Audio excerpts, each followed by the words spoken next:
నాకు ఒక అవకాశం దొరికింది. టీసీఎస్ ద్వారా కార్పొరేట్ సోషల్ రెస్పాన్సిబిలిటీ అనే ఒక సంస్థలో పబ్లిక్ సేవ చేయాలనుకొని ఇప్పుడు జరుగుతున్నటువంటి గవర్నమెంట్లో చాలా మందిని అప్రోచ్ అయ్యాను. ఆ క్రమంలోనే మిథున్ రెడ్డి గారిని, అలాగే రామచంద్రారెడ్డి గారిని, సీఎం గారిని,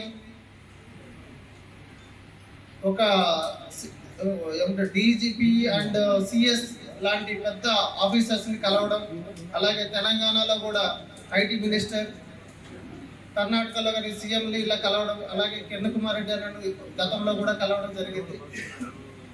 ఈ క్రమంలో నేను నమ్మేవాడిని, మనం ఏదైనా ఒక సేవతో ముందుకెళ్తే అందరూ సహాయం చేస్తారు అనుకునేవాడిని. నాకు ఆ సహాయం చేసే గుణం ఈ రాక్షస పరిపాలనలో జరగలేదు. చాలామందికి తెలియని విషయం ఏంటంటే, నేను ఎవరి దగ్గర పని చేయలేదు.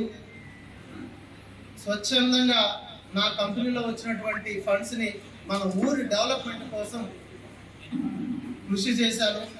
అందులో నాకు వీళ్ళు ఎటువంటి బహుమతి ఇచ్చారంటే, ఆయన మేము ఇన్ని సంవత్సరాల నుంచి ఇక్కడ ఊరికే రాలేదు, ఎంతో మందికి